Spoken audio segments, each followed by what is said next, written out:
बोलिए सद्गुरुदेव की जय। आज माघ पूर्णिमा है। आपको ध्यान होगा माघ सुदी एकादश को सदगुरु कबीर साहब का 504वां अंतर्ध्यान दिवस था। आज महान संत रविदास महाराज जी का भी अवतरण दिवस है। माघी पूर्णिमा का एक विशेष महत्व है। मैं अपनी बातचीत वहीं से प्रारंभ करूंगा जहां मैंने कल छोड़ी थी। हे राघव, आत्मा की सत्ता सदैव अपने आप में स्थित है, अपने आप में स्थित है, ये कहीं और बाहर नहीं है। इसमें मैं कबीर साहब की वाणी और इसका थोड़ा मूल्यांकन करके समता दिखाना चाह रहा हूं। नित्य शुद्ध और जरा मृत्यु से रहित है। इसी आत्मसत्ता में सृष्टि की उत्पत्ति जिस भांति हुई है, अब बात तुम्हें बताता हूं, उसको समझो। समझ लेने से इस जगत रूपी कल्पना का अवश्य ही नाश हो जाएगा और तुम्हें भौतिक सुख दुख विचलित नहीं कर सकेंगे। चिंतन है, मनुष्य क्या है? चिंतन है। बोला जब तुम इस तथ्य को समझ जाओगे तो तुम्हें सुख और दुख विचलित नहीं कर सकेंगे। मैंने संगत से एक बात कही है, मेरी अध्यात्म यात्रा YouTube में है, आप उसको कई बार देखना, जिससे आपको इस तथ्य और रहस्य का पता चलेगा। और तुम्हें भौतिक सुख दुख विचलित नहीं कर सकेंगे। इन सुख दुख का आभास तो हमारा मस्तिष्क करता है। प्रमाण, जब आदमी को शून्य में ले जाकर, कामा में ले जाकर काटा पीटी भी करते हैं तो सुख दुख आभास नहीं होता है। ये बड़ा झंझावट है। इस काया पर संतों ने बहुत अच्छे विचार रखे अपने। देखिए एक जगह क्या करें, ये काया है समृत केरी, काया की गद का कान हरी। और एक जगह क्या करें, ये अधम शरीर है। कैसा कह रहे हैं, ये तन विष की बेलरी। हाँ, विष की बेल है, गुरु अमृत की खान। तन के लिए विष की बेल क्यों कहा? ये पंच भौतिक तत्वों में विकार भरे पड़े हैं, यही माया है। इसलिए विषय इससे उत्पन्न होते हैं, इसी से आसक्ति उत्पन्न हो जाती है, इसी से कामनाएं और काम आदि उत्पन्न होता है। इसलिए मन और माया ने समाहित होकर के इस आत्मा को बंधन में डाला है।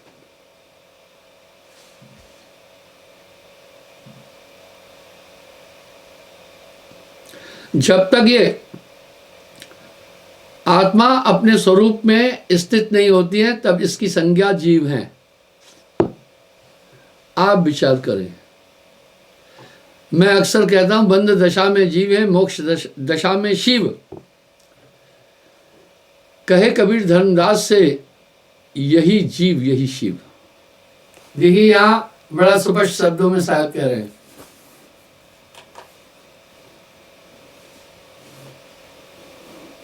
इसी आत्मसत्ता से समस्त संसार, भौतिक संसार भाषित हुआ है। जब तक उस कह रहे हैं चेतन, जब तक वह अपने स्वरूप में स्थित, आप स्थित नहीं होता है, तब तक उसका नाम जीव है। प्राणेन धरेत जीवेशु। बस आत्मा जैसे प्राणों को धारण करता है, अब देखिए वैसे ही सिद्धांत है। जब आत्मा प्राणों को धारण कर दिया शून्य स्थिति से, तो इसको जीव कहा। यानी इसने पहले वायु को धारण कर लिया, वायु के वेग से अग्नि की उत्पत्ति हुई, अग्नि और वायु के समावेशन से जल हुआ और जल से पृथ्वी हुई। इसी सिद्धांत से ये देही भी बनी है। तभी हमारे वेद एक बात कह रहे हैं, यह पिंडे सब्रमंडे।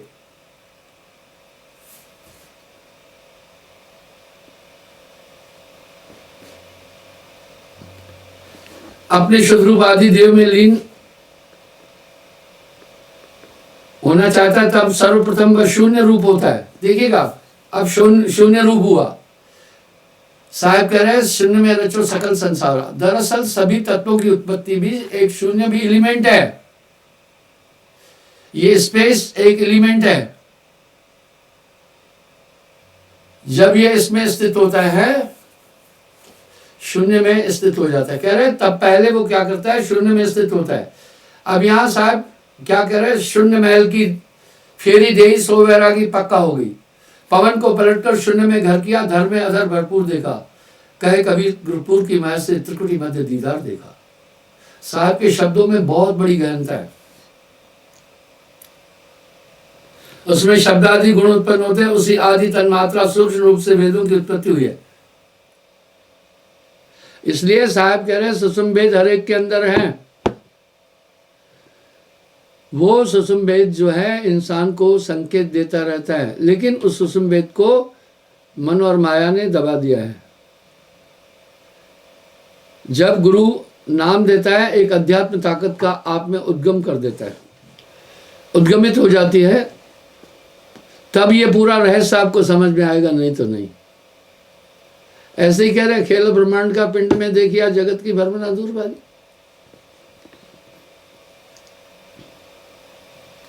उसी आदि तन्मात्रा सूक्ष्म रूप से वेदों की उत्पत्ति। इसी जगत में जो कुछ भी शब्द है वह सब उसी तन्मात्रा सूक्ष्म रूप से उत्पन्न हुआ है, जिससे वायु स्पर्श होता है।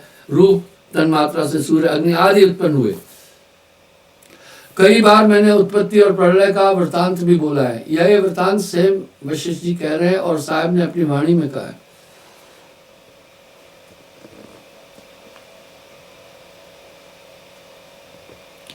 इस तरह पंच भौतिक तत्वों की उत्पत्ति हुई। आगे क्या कह रहे हैं वो आप सुनना।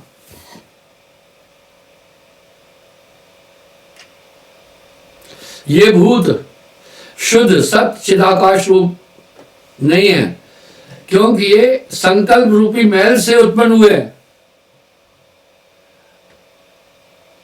अब साहब यहां क्या कह रहे हैं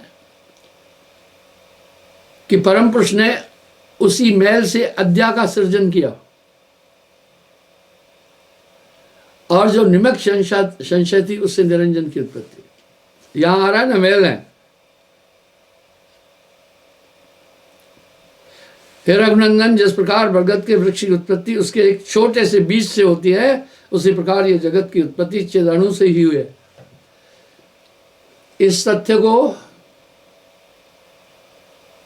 वैज्ञानिक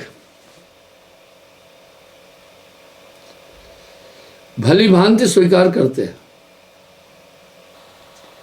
इसलिए इस धर्म में एक बात भी कह रहे हैं कि पृथ्वी कछुए पर है।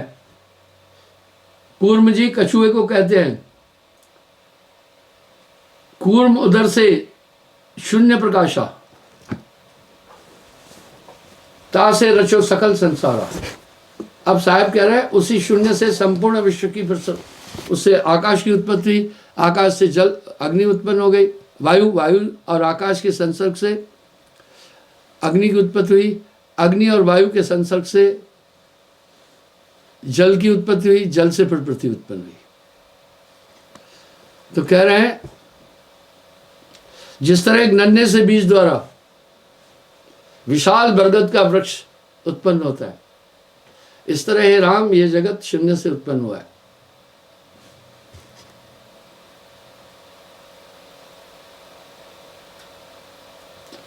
इसलिए केवल हमारी चित्त की कल्पना से हमें संसार का अस्तित्व अनुभव हो रहा है।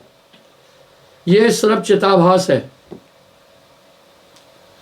कितना जबरदस्त खेल है बॉडी के अंदर। इसलिए आदमी शरीर की संरचना को समझ नहीं पा रहा है। ये काया है समृत केरी, काया की गत काया न हेरी, शिव गोरख सो पचपच हारे, इस काया का भेद न पाए। इसी शून्य में फिर उस चेतना में संकल्प हुआ, इसलिए मन संकल्प ही है।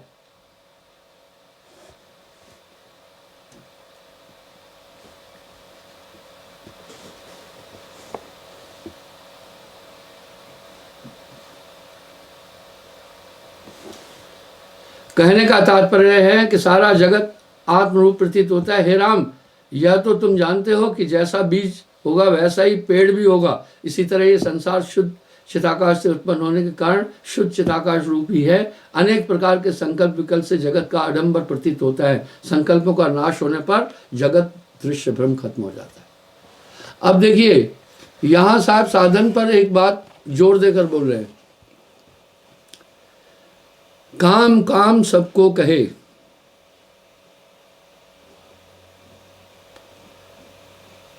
काम काम सबको कहे, काम न चीने कोय, जेती मन की कल्पना काम कहावे सोए।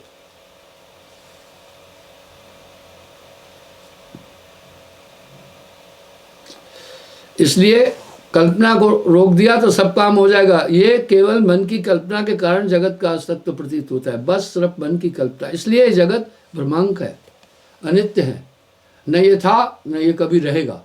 जिसका आदि नहीं है और अंत नहीं है, उसका मध्य कैसा? इसलिए जगत को सभी धर्मशास्त्रों ने भ्रमांक और भ्रम रूप कहा, स्वप्न रूप कहा है। जैसे स्वप्न में देखी हुई चीज़ों का वास्तव में कोई अस्तित्व नहीं है, वो तो संकल्प में की हुई कल्पनाओं के कारण जगत आभास अनुभव हो रहा है सपने में। जागने पर जब वो निद्रा का आवरण हट जाता है तो हम स्वयं हंसते हैं, ओह ये संसार तो कुछ भी नहीं है, ये केवल मेरा भ्रम है।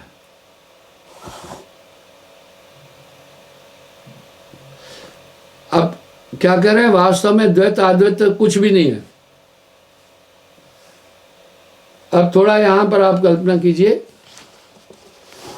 कह रहे हैं द्वैत अद्वैत कुछ भी नहीं है, यानी साकार निराकार कुछ नहीं है। जाते भय अंड शून्य, स्वप्न रूप बस अंड मां, कर्ता का स्वरूप नहीं अंड का स्वरूप है।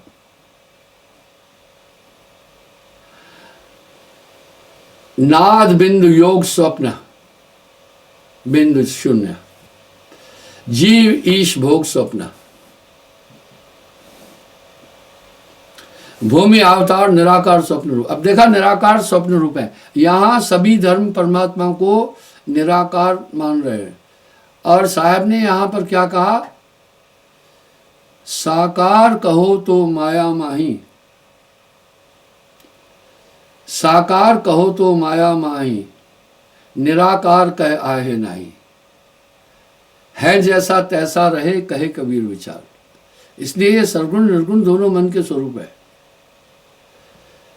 पाप पुण्य करे स्वप्न, वाह, पाप पुण्य करे स्वप्न, पाप पुण्य स्वप्न, और वेद और वेदांत स्वप्न। क्यों कहा, वाचा, वाचा और अवाचा स्वप्न, रूप सो अनूप है। चंद्र सूर्य भास स्वप्न, पंच में प्रपंच स्वप्न।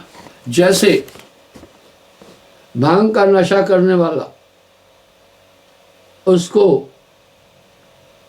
एक पदार्थ की जगह कई पदार्थों की कल्पना होती है, वो 2 देखने लगता है, 3 देखने लगता है। मैं गंजेड़ी की बात बता रहा हूं।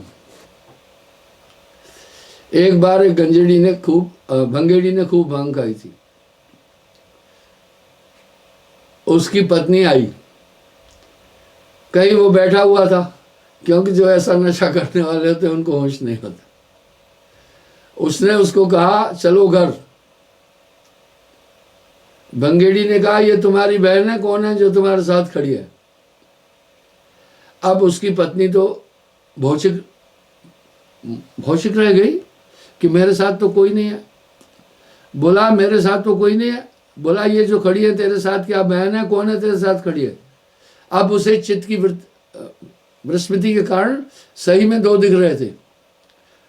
वास्तविकता क्या थी? वास्तविकता थी उसके साथ कुछ नहीं था। ये दृष्टि दोष हो गया। दृष्टि दोष कहां से हुआ? क्योंकि मस्तिष्क की कोशिकाएं अस्थिर हो गई उस नशे के कारण। ऐसे ही एक बार नशा करने वाला थोड़ा यूं झुककर बड़े गौर से देख रहा था। काफी देर जब उसको इस अवस्था में एक आदमी ने देखा, कहा भाई इतने गौर से तुम क्या देख रहे हो? उसने बोला आपने नहीं सुना है, दुनिया घूम रही है, पृथ्वी घूमती है, मुझे अभी धरती घूमती दिख रही है, मैं देख रहा हूं, मेरा घर जब आए घुस जाऊंगा उसके अंदर। ये चित्त की विस्मृतियों के कारण जगत का अस्तित्व है। मन का पसारा रोक ले तो सब सुख तेरे पास। वाह साहब कह रहे मन का पसारा रोक ले तो सब सुख तेरे पास। जब आप किसी एक चीज में रम जाओगे, सत्संग के अलावा किसी पदार्थों में जितना रम जाओगे उतना उनका नशा चढ़ जाएगा। मैं उदाहरण देता हूं।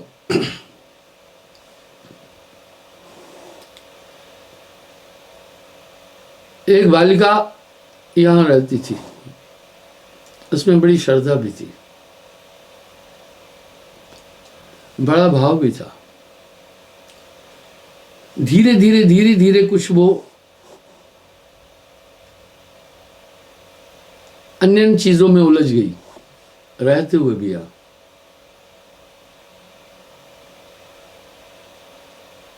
मैंने कल भी इंटरनेट पर एक संवाद उठाया था।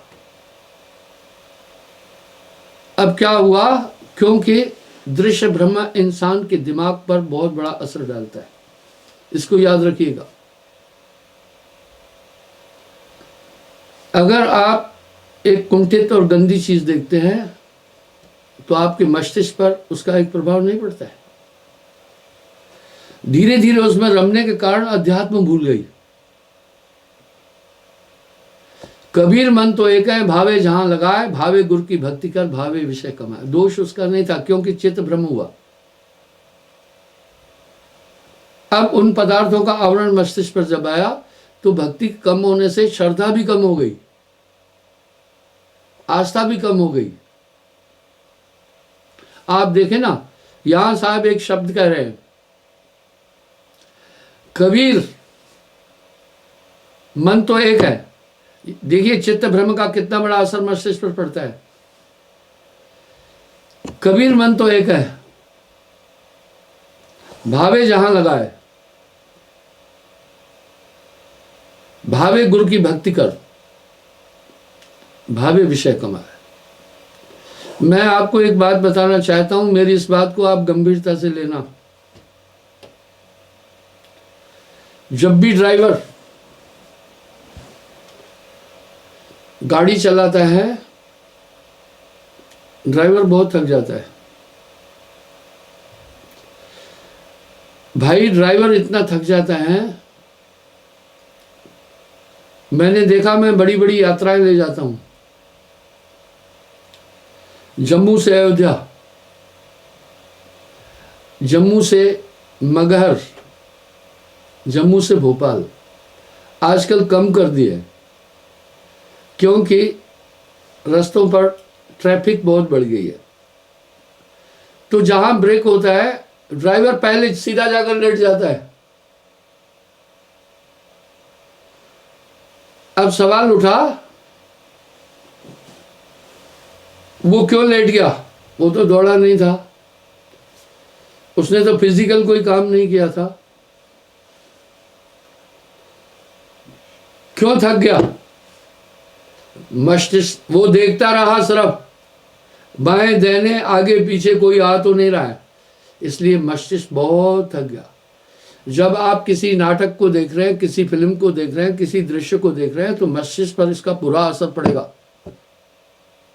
मैंने उदाहरण दे दिया, आप किसी ड्राइवर से पूछना, वो हाथ पांव इतने नहीं हिलाया, बैठा हुआ था, बाकी जो लोग बैठे थे वो उतने नहीं थके, वो थक गया क्योंकि वो ऑब्जर्वेशन कर रहा था। इस तरह जब आप कंसंट्रेटली ऑब्जर्वेशन कर रहे हैं, उस समय आपकी बहुत बड़ी एनर्जी लग रही है, उसमें बहुत एनर्जी लग रही है। ये एनर्जी इतनी ही लग रही है जितना फिजिकल काम करने से। ये लड़का अजय मेरा प्रोग्राम कोऑर्डिनेट करता है और एडिटिंग करता है, सब करता है कंप्यूटर पर, अभी यंग है तो इसको टाइम लगता है। पहले सत्संग रिकॉर्डिंग करना पड़ता है, उसके बाद फिर सत्संग एडिटिंग करना पड़ता है, इसमें बहुत टाइम लगता है। मैंने इसको बोला चश्मा पहनो, आप देख रहे हैं ना, मैंने इसको चश्मा पहनाया। मैंने कहा अभी तू युवा है, तुझे नहीं पता चल रहा है कि तुम्हारे आंखों पर इसका क्या असर पड़ रहा है। थोड़े दिन बाद तुम्हारी आंखें बहुत कमजोर हो जाएगी, दिमाग पर बहुत असर पड़ेगा।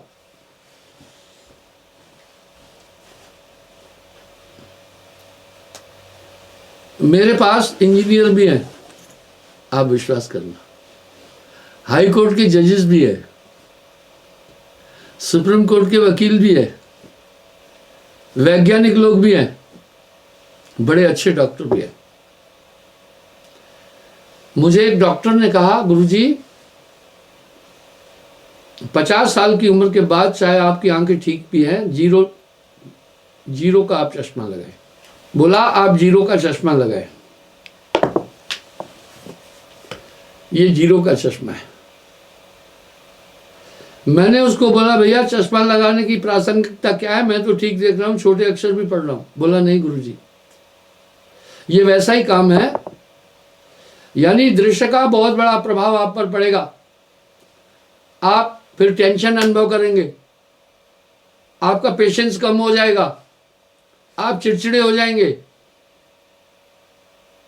आप जल्दी हाइपर होंगे। वही उस बालिका के साथ हुआ।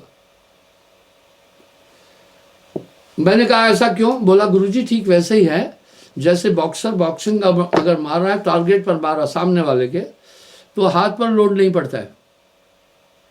वाह, डॉक्टर की राय कैसी थी। बोला तो हाथ पर लोड नहीं पड़ता है, अगर यही मुक्का हवा में हो जाता है ना तो बाजू निकलने का चांस बन जाता है। थोड़ी बहुत बॉक्सिंग मैंने भी खेली है मैं बॉक्सर नहीं हूं। वजह यह थी जब मैं 68 में भर्ती हुआ उस समय बॉक्सिंग परेड आता था, कंपलसरी सीखना पड़ता था। और दुनिया के जितने भी खेल हैं सब खेलों में मैं गंदा बॉक्सिंग को मानता हूं। बड़े बड़े बॉक्सरों की लाइफ खत्म हो जाती है, ये खतरनाक है। और एक किक फाइट तो लोगों ने सिर्फ धंधा पैसा संग्रहित करने का बनाया। इसलिए बोला गुरुजी जब जीरो चश्मा आप पहनेंगे तो आपकी ऊर्जा वैसे ही ज्यादा नहीं जाएगी, इसको आप लगाएंगे तो यहां से रुक कर जाएगी, आपके ब्रेन पर असर नहीं पड़ेगा इतना। इसलिए मेडिकल साइंस भी एक बात बोल रही है कि आप वो चश्मा लगाएं 50 साल के बाद। अब वो नन्हे नन्हे बच्चे हैं, वो पहले ध्यान नहीं दे रहे हैं। और इस क्षेत्र में जापान ने बहुत अच्छा कदम उठाया। इसमें जो कलर रेज हैं वो आई और लेंस को बहुत ज़्यादा डिस्टर्ब कर देते हैं। उसने, जिस आदमी ने मुझे चश्मा दिया, मेरा शिष्य है, ये 2400 रुपये का चश्मा था, 2500 रुपये का। मैंने कहा इसकी खूबी क्या है, इतना महंगा क्यों है, 100 रुपये में चश्मा मिलता है। उसने एक हाई फोकस वाली लाइट मेरी आंख पर मारी, बड़ा आश्चर्य हुआ मुझे, मैं इरिटेट नहीं हुआ। उसने देखो प्रमाण कैसे दे दिया मुझे। अब मैं वो चश्मा लगाकर अखनूर से, मैंने गाड़ी में भी एक चश्मा रखा हुआ है ऐसा, एक अपनी टेबल पर भी रखा है। जब मैं वो चश्मा लगाया तो जो सामने आने वाली गाड़ियां थी, मुझे ये लग रहा था जैसे कुछ बल्ब जल रहा है, मेरी आंख को उसने डिस्टर्ब नहीं किया। इसलिए कंटिन्यू अगर आप स्मार्टफोन में लगे हैं तो आपकी खैर नहीं है, आपकी ब्रेन की ऊर्जा खत्म होती जाएगी और आपकी आंखों पर असर पड़ेगा। युवावस्था के कारण नहीं पड़ रहा, एंड में आपको बहुत बुरा असर पड़ेगा आंखों में। इसलिए इंसान पर 3 चीजों का बहुत बड़ा असर पड़ता है। देखने का, जब हम ऐसे अश्लील दृश्यों को देखेंगे तो उत्तेजना उत्पन्न हो जाएगी कि नहीं। जापान ने इस कड़ी में बहुत सुंदर कदम उठाया। कलर स्मार्ट कलर टीवी खत्म कर रहा है। वो पहला देश है जिसने संकल्प किया। इससे आई कैंसर होने की भी चांस है। वो रेज डेंजर है, कृत्रिम है। आइए, तो हम सब पर देखने का असर पड़ता है, इसलिए दृश्य भ्रम जगत उत्पन्न हुआ। ये चिताभास है, ये संसार, मेरा यहां अभिप्राय ये है, ये जगत चिताभास है। आप बचें, इसलिए मैंने कहा ना, आंख बंद करना, आधा समाधिस्थ होना है। और आपको एक बात और बताऊंगा,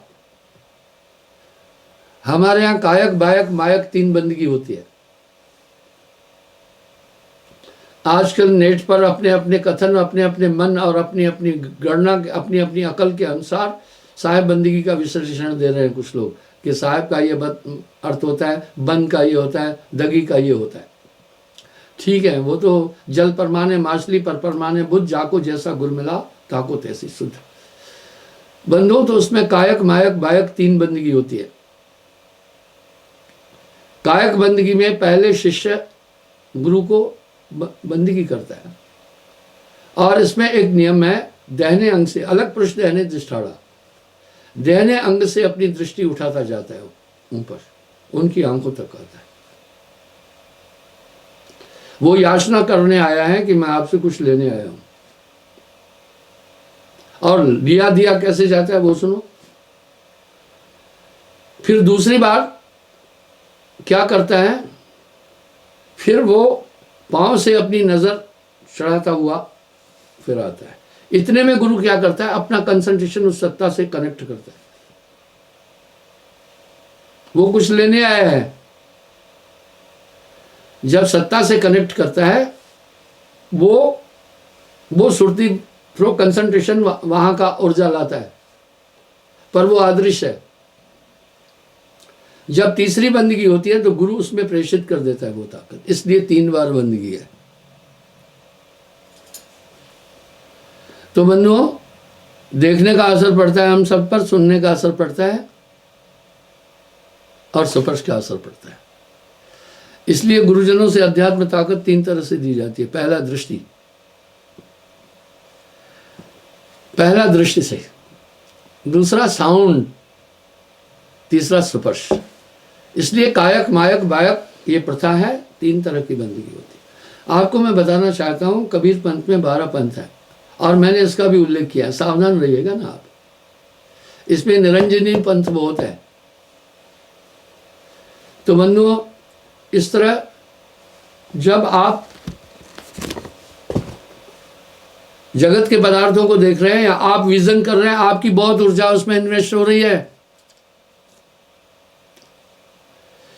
इतनी ज्यादा लोग कह रहे हैं, तैरने में, बोलने में और दौड़ने में बराबर ताकत लगती है। मैं कहता हूं एक चीज और जोड़ दो, देखने में।